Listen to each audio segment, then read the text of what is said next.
Hello hi welcome नमस्ते, मेरा नाम ऋतिक और आज हम फिर से बात करने वाले हैं एक और इंटरेस्टिंग कंसेप्ट के ऊपर। तो ये वीडियो सेमेस्टर 3 के उन बच्चों के लिए मोस्ट इंपोर्टेंट होने वाली है जिनके पास सब्जेक्ट है physical policy and public finance in India. तो चलिए शुरू करते हैं आज की वीडियो को। और आज हम बात करेंगे लेसन नंबर 1 के एक और मोस्ट इंपोर्टेंट और आखिरी कंसेप्ट के बारे में। तो लेसन नंबर जो 1 था हमारे पास होता है income, social insurance and redistribution क्या होता है। अब तक हम डिस्कस कर चुके हैं इनकम के बारे में, पूरी तरीके से डिस्कस कर चुके हैं। लास्ट टॉपिक हमने डिस्कस किया था सोशल इंश्योरेंस के बारे में कि सोशल इंश्योरेंस क्या होता है, ठीक है। इसके बारे में कुछ पॉइंट डिस्कस किए थे। इसी चीज को आगे बढ़ाते हुए आज हम डिस्कस करने वाले मतलब हम डिस्कस करने वाले हैं असिमेट्रिक इंफॉर्मेशन क्या होता है और रीडिस्ट्रीब्यूशन क्या होती है। ये दो टॉपिक हमारे और बाकी हैं, तो ये डिस्कस करते ही चैप्टर हमारा फिनिश हो जाएगा। और इस कंप्लीट सीरीज के नोट्स भी ऑलरेडी प्रिपेयर हो चुके हैं with important question answer PDF. जिन बच्चों को नोट्स परचेज करने हैं वो इस नंबर पे जाए 9667836336 पे व्हाट्सएप करके नोट्स भी ले सकते हैं। अब हम चालू करते हैं कंसेप्ट। तो कंसेप्ट की बात करें तो पहला कंसेप्ट क्या है, asymmetric information. Most important concept है इस वीडियो का, ठीक है, मतलब मोस्ट इंपोर्टेंट टॉपिक है इस चैप्टर का। अब आती असिमेट्रिक इंफॉर्मेशन का मतलब क्या होता है। हम सब जानते हैं एक बिजनेस में मेनली अगर कोई पर्सन इन्वॉल्व है, सबसे ज्यादा तो 2 पर्सन इन्वॉल्व होते हैं। एक प्रोड्यूसर जिसका काम क्या होता है गुड्स या सर्विसेज को प्रोड्यूस करना, एक कंज्यूमर जिसका काम क्या होता है गुड्स और सर्विसेज को बाय करना। लेकिन कई बार क्या होता है इन दोनों के पास ही ना क्या होती है लैक ऑफ इंफॉर्मेशन होती है बहुत सारे केसेस में। मतलब कुछ ऐसे केस देखने को मिलते हैं जहां पे प्रोड्यूसर को कंप्लीट नॉलेज नहीं है किस चीज के बारे में, किस तरह के प्रोडक्ट लॉन्च करने चाहिए, उसमें कौन कौन से फीचर्स होने चाहिए, डिमांड एंटीसिपेट नहीं कर पा रहा उस प्रोडक्ट की, ट्रेंड को एंटीसिपेट नहीं कर पा रहा, या फिर हो सकता है कि जो फीचर्स सही हैं वो एंटीसिपेट नहीं कर पा रहा। तो ये सब तो हो गई लैक ऑफ इंफॉर्मेशन प्रोड्यूसर के लिए जो प्रोडक्शन करने वाला है, ठीक है। क्योंकि अगर वो इन सब चीज़ों में अगर वो फेल हो जाता है तो कहीं ना कहीं उसके गुड्स की जो सेल है मतलब जो सेलिंग है वो इतनी नहीं हो पाएगी। लेकिन वहीं अगर मैं देखूँ कंज्यूमर भी बहुत से केसेस में अवेयर नहीं हो पाते, बहुत से गुड्स के बारे में अवेयर नहीं हो पाते, बहुत सी सर्विस के बारे में अवेयर नहीं हो पाते। जो हम ऐसे गुड्स और ऐसी सर्विसेज की बात करते हैं तो फॉर एग्जांपल कि अब मान लो कंज्यूमर है, कंज्यूमर कुछ गुड्स लेने गया ना, उसको उसके एक्चुअल प्राइस का पता कि भाई असली में कितना प्राइस पे ये बिकना चाहिए था और मुझे कितने में मिल रहा है, ना उसके फीचर्स के बारे में पता, ठीक है। कई बार ये भी सब दिक्कतें होती हैं किसके लिए, कंज्यूमर के लिए। कई बार उसे प्राइस महंगा लगता है कि एक्चुअल प्राइस क्या होना चाहिए था और असली प्राइस का क्या है। तो बहुत सी दिक्कतें जो है ना कहीं कंज्यूमर्स को ही फेस करनी पड़ती है अवेयरनेस के पॉइंट ऑफ व्यू के हिसाब से। ना ही उसे ये पता कि वो प्रोडक्ट जो है वो कहीं ऐसा ना हो कि वो आउटडेटेड हो या फिर वो यूज करने लायक ना हो। तो बहुत सी दिक्कतें जो है ना दोनों को फेस करनी पड़ती हैं और इन्हीं दिक्कतों को, इन्हीं लैक ऑफ अवेयरनेस को क्या बोलते हैं, असिमेट्रिक इंफॉर्मेशन बोल के चलते हैं। अब बात में सिमेट्रिक इंफॉर्मेशन क्या होगी, जब एक प्रोड्यूसर के पास यानी कि एक सेलर के पास और एक कंज्यूमर यानी कि बायर के पास, दोनों के पास जो है गुड्स और सर्विसेज के बारे में कंप्लीट नॉलेज हो, उसको मैं क्या बोलते हैं कि सिमेट्रिक इंफॉर्मेशन है। अब समझते हैं कि किस किस तरह की दिक्कतें आ सकती हैं। मतलब एक एग्जांपल से समझते हैं इस चीज को। सपोज करो कि आपकी फैमिली में कई बार आप ऐसा हुआ होगा, ठीक है, मैं एक सिंपल सी बात कर रहा हूँ कि हमको जब भी कोई यूज्ड चीज लेते हैं, सपोज करो हमने यूज्ड कार खरीदना है, हमें एक उसको मैंने एग्जांपल यहाँ पे देखा, यूज्ड कार खरीदना है। जनरली लोगों का परसेप्शन ये होता है, फिर लोग ये मान के चलते हैं कि हमें जो है सेकंड हैंड चीजें बाई नहीं करनी, जो कि एक पॉइंट ऑफ व्यू पे सही भी है। क्योंकि जनरली लोग सेकंड चीजें जो है वो रीसेल जब करते हैं जब या तो उसमें कुछ खामियां हो, कुछ दिक्कतें हो जो उन्हें फेस करने को मिल रही हैं, ठीक है, तभी उसे रीसेल करते हैं। और वो दिक्कतें अब वो चाहते हैं कि भाई फटाफट मेरे को कुछ ना कुछ वैल्यू मिल जाए तो मैं नई चीज ले लूंगा और किसी न किसी को पुरानी चीज पकड़ा देता हूं। पर परेशान कौन होगा, जो उसका बायर होगा। क्यों परेशान होगा, क्योंकि उसे ये नहीं पता उस चीज में किस किस तरह की दिक्कतें आ रही हैं, होगी ना, इनकम्प्लीट या फिर लैक ऑफ नॉलेज, ठीक है, लैक ऑफ इंफॉर्मेशन। तो वही चीज यहाँ पे है। अब एक और बात समझते हैं इसी चीज से, ठीक है, कि भाई मान लो किसी ने यूज्ड कार ले लिया।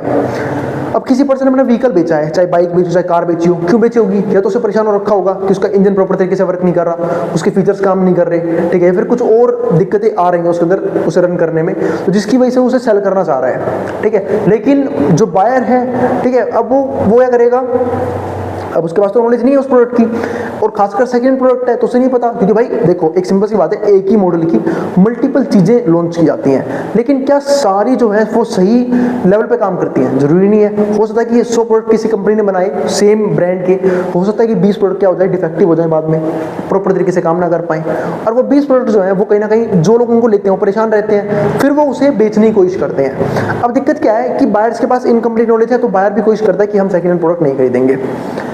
अब एक बात यह है कि अगर मान लो कि खरीदना चाहे भी तो उन्हें कम से कम प्राइस में बेचना पड़ता है सेलर को। क्यों कम से कम प्राइस में बेचना पड़ता है सेलर को वो प्रोडक्ट? क्योंकि उसकी डिमांड ही नहीं है कि लोग खरीदना ही नहीं चाह रहे उस प्रोडक्ट को, और जब खरीदना नहीं चाह रहे समझो क्या, डिमांड नहीं है, डिमांड नहीं तो भाई प्राइस क्या आएंगे, नीचे करने पड़ेंगे उसे, तभी कोई जाके सेकंड हैंड प्रोडक्ट जो है वो खरीदेगा। हम क्यों बोलते हैं कि जो ये व्हीकल्स है, ये गाड़ियां हैं, ये बाइक है, ये डेप्रिशिएटिंग एसेट्स हैं?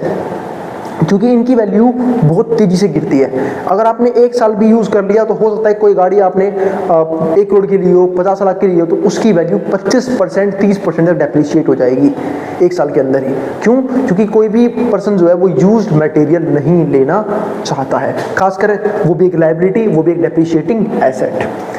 तो ये सब क्यों होता है? ये सब होता है असिमेट्रिक इंफॉर्मेशन की वजह से। अब आते हैं इन सब चीज़ों में भैया दिक्कतें किनको है? दिक्कतें उनको है जो रीजनेबल प्राइस पे अपनी एक सही चीज़ सेल करना चाहते हैं। सपोज करो कि किसी को ऐसा नहीं तो हो सकता है जिसने कोई व्हीकल लिया, वो उससे परेशान नहीं है, अच्छे तरीके से रन कर रही है, इफेक्टिव तरीके से रन कर रही है, लेकिन उसके पास मजबूरी है सेल करना, उसको पैसे की दिक्कत है, फाइनेंशियल प्रॉब्लम आ गई, अब वो बेचना चाहता है। लेकिन जो लोगों का परसेप्शन है, यानी कि जो बायर्स हैं वो सोचते हैं कि सेकंड हैंड चीज़ है तो पक्का कोई ना कोई दिक्कत होगी तभी ये बंदा सेल कर रहा है। सॉरी, तो मैं तो जब ही लूंगा जब ये पर्सन मुझे चीप रेट में सेल करेगा। ठीक है, बिल्कुल गला खराब हो गया है ना, सुबह शाम तक बोल बोल के। अब आगे देखते हैं, तो वही चीज़ यहाँ पे है। तो मैंने कहा ना, इनमें पिसा कौन? वो पर्सन भी जो एक ऑनेस्ट पर्सन है, ठीक है, ऑनेस्ट पर्सन है और सही प्रोडक्ट सेल कर रहा है, सही गुड्स सेल कर रहा है सेकंड हैंड पे, और प्राइस भी उसने थोड़े से गिरा रखे हैं, लेकिन मार्केट के परसेप्शन की वजह से या तो उसका प्रोडक्ट बिकेगा नहीं, और बिकेगा भी तो बहुत सस्ते में जाएगा। तो इंफॉर्मेशन असिमेट्री और disparity between the information that sellers and buyers in a market have access to, defining characteristics of the insurance market। तो वो सब किस पे डिपेंड करता है? इंश्योरेंस मार्केट की अलग अलग कैरेक्टरिस्टिक्स पे, कि हम जो है यहाँ पे किस तरह की सिमेट्री की, इंफॉर्मेशन असिमेट्री की बात कर रहे हैं, और डिस्पैरिटी की बात कर रहे हैं इंफॉर्मेशंस की सेलर और बायर के केस में। अब आपको बताऊंगा अभी आने वाले टॉपिक्स में, आने वाले पार्ट में इस वीडियो के, कि कैसे इंश्योरेंस के केस में भी असिमेट्रिक इंफॉर्मेशन देखने को हमें मिलता है। When consumers are more aware of their level of risk, जब कंज्यूमर जो है वो अपने रिस्क को लेके ज़्यादा ही अवेयर होते हैं, ज़्यादा ही जानते हैं, then insurer are information asymmetry। तो जो इंश्योरर है वो केस में पहुंच जाता है इंफॉर्मेशन असिमेट्री में। इंश्योरर कौन होते हैं? वो पर्सन जो इंश्योरेंस करते हैं। अब सिंपल सी बात है, अगर कंज्यूमर के पास, अगर इंश्योरेंस बायर के पास परफेक्ट नॉलेज है, वो अवेयर है रिस्क से, तो एक मिनट वेट करना, शायद बाहर किसी चीज़ को लेकर नॉइस हो रहा है, 1 मिनट वेट करना। हाँ, तो चलो अब आगे डिस्कस करते हैं। हाँ, तो मैं किस चीज़ के बारे में बात कर रहा था कि अगर जो इंश्योरेंस बायर्स हैं उनके पास नॉलेज ज़्यादा है, उनको पता है उन्हें कब कितना ज़्यादा रिस्क है, उन्हें कब इंश्योरेंस लेना चाहिए, कब नहीं लेना चाहिए, तो कहीं ना कहीं इन सब की दिक्कतें जो हैं वो किनको झेलनी पड़ती हैं? प्रोड्यूसर्स को, यानी कि सेलर्स को। क्योंकि सेलर अभी यहाँ पे किसमें फंस गए? असिमेट्रिक इन्फॉर्मेशन में, क्योंकि उनको कहीं ना कहीं इन्फॉर्मेशन की कमी है, लेकिन बायर्स को पूरी इन्फॉर्मेशन है, तो बायर जो है वो अपने रिस्क को समझते हुए ही इंश्योरेंस परचेज करेगा। तो competitive markets collapse due to this asymmetries, और जो कॉम्पिटिटिव मार्केट होती है वो कोलैप्स कर जाती है इस असिमेट्रीज की वजह से, यानी कि लैक ऑफ नॉलेज की वजह से। अब मैंने एग्जांपल ले रखा है, एग्जांपल समझते हैं। यूज्ड कार सेलर्स, जो यूज्ड कार सेलर्स हैं, यानी कि वो लोग जो यूज्ड कार सेल करते हैं, are aware of any issues with their autos. अगर वो जानते हैं कि भाई उनके ऑटोज में या फिर उनके व्हीकल्स में किस तरह के इश्यूज हैं, बट पोटेंशियल परचेजर्स में नोट भी, और उसका कि परचेजर को ना पता हो उसमें क्या इशू है। क्योंकि एक लॉजिक वाली बात ये भी कहती है ना कि कोई सेलर जो है वो अपने गुड्स में क्यों खामियां बताएगा, क्योंकि उसे पता है वो जितनी खामियां बताएगा उसका प्रोडक्ट या तो बिकेगा नहीं, बिकेगा भी तो काफी चीप रेट पे बिकेगा। तो people who sells car may be doing so because they have a lemon. ठीक है, अब ये देखो ये लेमन वर्ड यूज किया गया है। अब लेमन का वर्ड का मतलब क्या समझ आना? घटिया वस्तु, घटिया है। ठीक है, तो पीपल हु सेल्स कार, जो पीपल कार बेचती हैं वो इसलिए ऐसा करते हैं क्योंकि उन्हें पता है उनके पास क्या है? लेमन है, मतलब एक घटिया व्हीकल है, a vehicle with significant critical flaws, जिसमें बहुत सारे क्रिटिकल फ्लॉज हैं। Car buyers are unsure if they are getting a lemon, और जो कार बायर्स हैं वो अनश्योर होते हैं अगर उन्हें एक लेमन मिल जाए तो, क्योंकि उन्हें पता ही नहीं है कि भाई क्या क्या दिक्कत हो सकती है। फिर वो फ्यूचर में पता लगता है, जब पूरी पेमेंट हो जाती है तब कहीं जाकर उन्हें पता लगता है कि भाई ये सारी दिक्कतें अब मुझे फेस करनी पड़ रही है। वो उस बंदे ने तो पास ऑन कर दिया है ना, फिर लोग जो अब उसे बोलते हैं अरे यार सेकंड प्रोडक्ट तो घटिया चीजें होती हैं, ये क्या हमने ले लिया है तो खटा रहा है पूरी की पूरी, ये तो हमें भी सेल करनी पड़ेगी और चीप रेट पे जाएगी। And they can't always rely on information provide by sellers, और ये भी चीज है कि जो समझदार बायर्स होते हैं जो सेकंड हैंड प्रोडक्ट खरीदने जाते हैं वो कभी भी सेलर्स की बातों बिल्कुल ट्रस्ट नहीं करते। तो they can't always rely on information provide by sellers because those people will try to sell their lemons, क्योंकि वो लगे हुए हैं कि बस कैसे भी ये घटिया वस्तु मुझे मिली थी मैं किसी और को चिपका दूं और मैं वहां से निकल जाऊं। तो sell their lemons to unwary customers, कि ऐसे कस्टमर को भेज दूं जिनको इसके बारे में सही नॉलेज है ही नहीं। As a result, customers can completely skip the used car market. तो ऐसे केस में जो कस्टमर्स हैं वो जनरली यूज्ड कार मार्केट से स्किप करते चलते हैं, और ये सिर्फ यूज्ड कार के लिए नहीं है, सेकंड हैंड प्रोडक्ट मार्केट को ही छोड़ के चलते हैं कि हम जो भी चीज़ लेंगे वो नहीं लेंगे ताकि उसके चलने की संभावना क्या हो, ज़्यादा हो, टिकने की संभावना ज़्यादा हो। Due to low general demand, अब ये देखो, अब एक सिंपल सी बात है, जब लोगों का परसेप्शन ऐसा हो जाए कि हम सेकंड हैंड प्रोडक्ट खरीदेंगे ही नहीं, तो due to low general demand, की डिमांड तो है ही नहीं, तो इन द यूज्ड कार की यूज्ड कार मार्केट में कोई भी डिमांड नहीं है, तो यूज्ड कार सेलर्स, तो जो यूज्ड कार सेलर्स होते हैं टिपिकली रिसीव लेस मनी, तो उनको पैसा कम मिलता है, less money than their vehicles are actually worth, मतलब जो कीमत उन्हें मिलनी चाहिए थी असली में उन्हें उस कीमत से कम में वो प्रोडक्ट जो है वो सेल करना पड़ता है। तो बायर्स विल नॉट पे इनफ फॉर अ कार, तो जो बायर्स हैं वो ज़्यादा पैसा नहीं देते ऐसी कारों के लिए, even if it is in outstanding condition, अगर वो एक आउटस्टैंडिंग कंडीशन में है, जब भी बायर्स उस पर अपना अच्छा पैसा खर्च करना नहीं चाहते। तो even if you are willing to attest to that fact since they can't trust you to be honest, तो वो लोग जो है ना वो आप पे भरोसा नहीं करेंगे कि आप ऑनेस्ट हो। तो वही चीज़ मैंने आपको स्टार्टिंग में सब कुछ समझा दिया था कि लोग जो है भरोसा नहीं करते ऐसे लोगों पे, क्योंकि हो सकता है, वो हमने आपको लिख भी दिया है, हो सकता है भाई वो कहीं ना कहीं अपनी घटिया चीज़ आपको चिपकाने की कोशिश कर रहे हो। अब यहीं पे समझते हैं रिजल्ट में, तो इन अ मार्केट फेलियर, अब हम बात करते हैं मार्केट फेलियर की, since it may be prevent any type of trades, जहां पे हम जिसे हम बता रहते हैं किसी भी तरह के ट्रेड से, that are valued by both parties because of information asymmetry, क्योंकि यहाँ पे क्या है, इंफॉर्मेशन असिमेट्री है, इसलिए ट्रेड जो है ना वो करना क्या है, इतना आसान नहीं होगा यहाँ पे, क्योंकि जो बायर है अगर उसके पास कंप्लीट इंफॉर्मेशन है तो वो खरीदना नहीं चाहेगा ऐसे प्रोडक्ट को, क्योंकि हो सकता है प्रोडक्ट घटिया निकल जाए, और अगर बायर्स के पास सेलर्स के पास कंप्लीट इंफॉर्मेशन है तो सेलर्स को बेनिफिट होगा, तो जिनके पास कंप्लीट इंफॉर्मेशन है उनको बेनिफिट होगा, दूसरी पार्टी कहीं ना कहीं असिमेट्रिक इंफॉर्मेशन का शिकार बन जाएगी। तो for a good quality second car, अभी देखो अगर मान लो किसी के पास गुड क्वालिटी सेकंड कार है तो buyers may be quite content to pay a high price and sellers may be equally content to accept that price. तो जो बायर्स हैं वो कोशिश कर सकते हैं भाई अच्छा प्राइस देने पे, जिनको नॉलेज है कि हाँ भाई ये जो व्हीकल है वो सही है, लोग जो है वो ये जो पर्सन किसी न किसी मजबूरी में बेच रहा है, ऐसी बहुत सी ट्रांजेक्शन होती हैं इस दुनिया में, तो भी equally content to accept that price, but that exchange is prevented because buyers are frightened. लेकिन कई बार वो जो एक्सचेंज है वो बेकार हो जाता है, मतलब हो नहीं पाता, प्रिवेंट हो जाता है, क्यों हो जाता है, because buyers are frightened of receiving a lemon, क्योंकि बायर को अभी भी डर लगा हुआ है कहीं कोई उन्हें घटिया वस्तु ना चिपका के चला जाए। आप लोगों ने एक वर्ड सुना है, सुना होगा, फोमो बोलते हैं उसे, FOMO, fear of missing out, है ना, कि कहीं वो चीज़ मेरे हाथ से निकल जाए। तो एक लॉजिक वाली बात ये कहती है कि जो चीज़ आपको जितनी अट्रैक्टिव लग रही है, जितनी बढ़िया लग रही है, जितनी कम वैल्यू में मिल रही है, हो सकता है वो चीज़ उतनी ही झमेले वाली हो, उतनी ही घटिया हो, क्योंकि हर सुंदर दिखने वाली चीज़ एक्चुअल में बढ़िया हो ये जरूरी नहीं होता, है ना। तो वही चीज़ यहाँ पे है, इसलिए बाहर जो डरे रहते हैं कि भाई ये चीज़ इतने सस्ते में कैसे मिल रही है, ठीक है, कोई दिक्कत तो नहीं है इसका। और ऐसा सिर्फ इनके साथ नहीं है, सेकंड हैंड प्रॉपर्टीज के साथ भी ऐसा हो सकता है, ठीक है, किसी भी एसेट के साथ जो सेकंड हैंड है उसके साथ कोई भी गड़बड़ हो सकती है। तो लोग पहले पूरी इंफॉर्मेशन निकलवाते हैं उस चीज़ की, उसके बाद जाए कहीं ना कहीं उस प्रोडक्ट को लेके या फिर उस सर्विस को लेके डील करते हैं।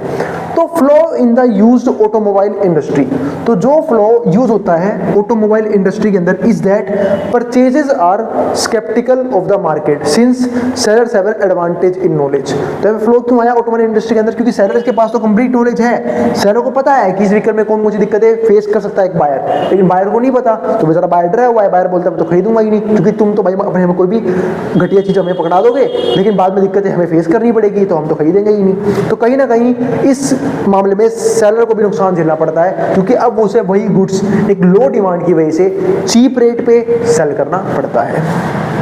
अब आगे समझते हैं एक पॉइंट और, इन इंश्योरेंस मार्केट, जब हम इंश्योरेंस मार्केट की बात करते हैं तो इंफॉर्मेशन असिमेट्री इज इन्वर्टेड, तो इंफॉर्मेशन असिमेट्री उल्टी होती है इसके ऑटोमोबाइल केस में, क्योंकि ऑटोमोबाइल केस में किसको पूरी इंफॉर्मेशन थी?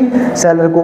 किसको कम इंफॉर्मेशन थी? बायर को। लेकिन इंश्योरेंस कंपनी के तौर पे जनरली इंश्योरेंस बायर के पास ज्यादा होती है, सेलर के पास कम होती है। क्यों? क्योंकि बायर को पता है कि जब मैं एक कंपनी से अपने आप को इंश्योर करवाऊंगा तो मुझे किस किस तरह की फैसिलिटीज मिलेंगी, मुझे कितना प्रीमियम देना होगा, कितने टाइम तक प्रीमियम भरना पड़ेगा, मुझे जो इंश्योरेंस है वो कितने तक का मिलेगा, मतलब कितना प्राइस जो है कंपनी ऐसा क्लेम पे करेगी।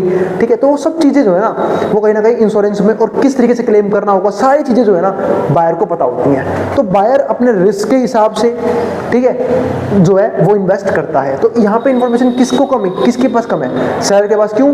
क्योंकि सेलर के पास बायर की किसी तरह की इंफॉर्मेशन नहीं है। उसे पता है अगर बायर को नीड पड़ेगी उस पर्टिकुलर इंश्योरेंस की तो वो डिमांड करेगा, वरना डिमांड नहीं करेगा। अब एक सिंपल सी बात ये है कि भाई गाड़ियों का इंश्योरेंस किसको चाहिए? जिसके पास गाड़ी है। बाइक का इंश्योरेंस किसको चाहिए? जिसके पास बाइक है। ठीक है, तो जिसके पास जो एसेट होगी वो उसी इंश्योरेंस की करेगा, डिमांड करेगा।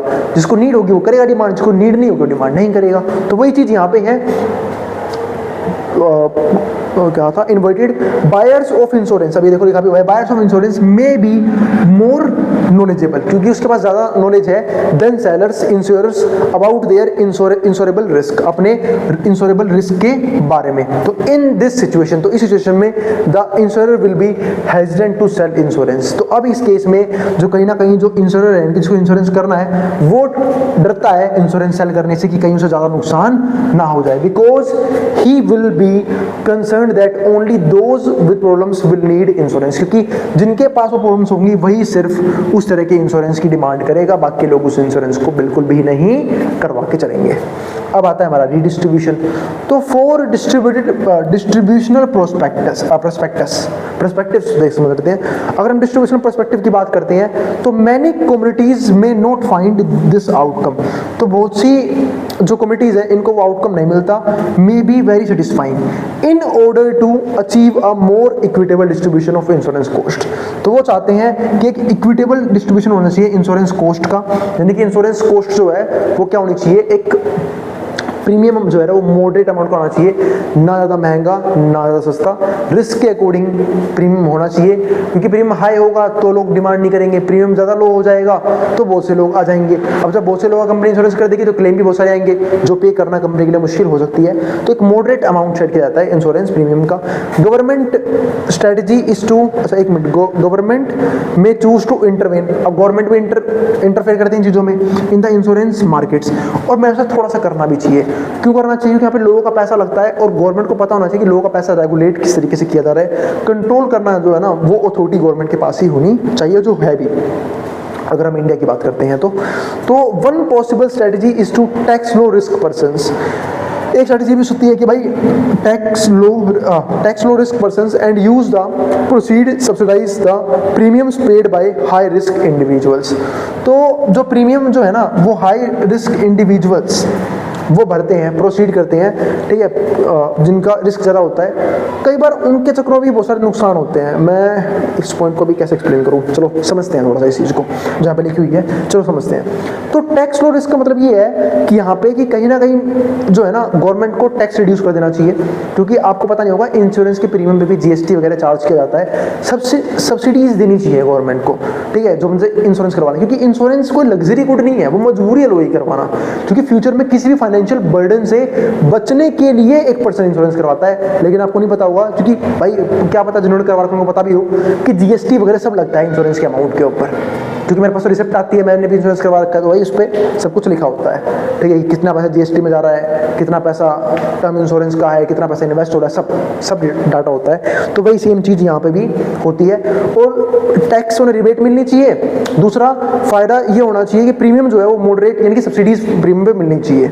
अब एक चीज़ यहाँ पे ये भी है कि इंश्योरेंस से नुकसान किन लोगों का होता है। कई बार इंश्योरेंस की वजह से ही आम लोगों का नुकसान भी होता है। बहुत से लोग जो है ना वो बेवकूफ़ों वाली हरकत करते हैं इंश्योरेंस लेने के बाद। फॉर एग्जांपल जो व्हीकल चलाते हैं, खासकर उनकी बात करता हूँ, जो गाड़ी चला रहे हैं, बाइक चला रहे हैं, क्योंकि उनका इंश्योरेंस हो रखा है, तो वो पागलों की तरह बाइक और गाड़ियाँ चलाते हैं। हमने देखा हुआ सड़कों पर, उन्हें फिक्र नहीं है कैसे, क्योंकि उन्हें पता है कि अगर कहीं एक्सीडेंट हुआ, इंश्योरेंस कंपनी बैठी, इंश्योरेंस क्लेम मिल जाएगा, मेरी फैमिली को भी मिल जाएगा लाइफ कवर, और मेरा तो गाड़ी का तो है इंश्योरेंस क्लेम, तो अगर गाड़ी में कोई दिक्कत आई तो इंश्योरेंस कंपनी को कवर दे देगी।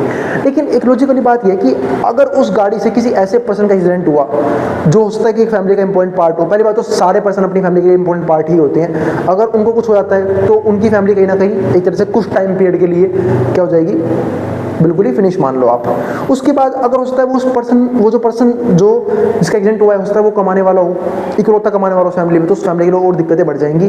तो ये सब दिक्कतें जो है ना कहीं ना कहीं हमें समाज में फेस करनी पड़ती हैं जब सब लोग इंश्योरेंस लेके, क्योंकि वो केयरलेस हो जाते हैं इंश्योरेंस लेने के बाद। पर ऐसे कुछ ही लोग हैं, पर कुछ लोग काफ़ी हैं। अगर हम मान लेता हूँ भाई हमारे देश की आबादी 140 करोड़ है, उसमें से अगर 1% भी ऐसे लोग निकल गए, ठीक है, तो वह बहुत बड़ा अमाउंट बन जाता है। 14 करोड़ का 14 करोड़ के आसपास रकम बन जाती है। 14 करोड़ रकम कम नहीं होती। अगर 14 करोड़ लोग सिर्फ और सिर्फ क्राइम में घुस जाएंगे या फिर ऐसी केयरलेस वाली हरकत करेंगे तो उससे नुकसान बहुत से लोगों को होगा, ठीक है। तो वो सब चीज़ें हैं, तो यही है। तो मिलेंगे अगली वीडियो में जहाँ पे हम बात करेंगे लेसन नंबर 2 की। लेसन नंबर 1 हमारा फिनिश हो चुका है यहाँ तक। उम्मीद है आपको हर एक टॉपिक समझ में आ गया है। फिर भी कोई भी डाउट हो, कोई भी सजेशन हो, कोई भी क्वेरी हो, आप कमेंट बॉक्स में कमेंट कर देना, मैं उस क्वेरी को सॉल्व करने की पूरी कोशिश करूँगा।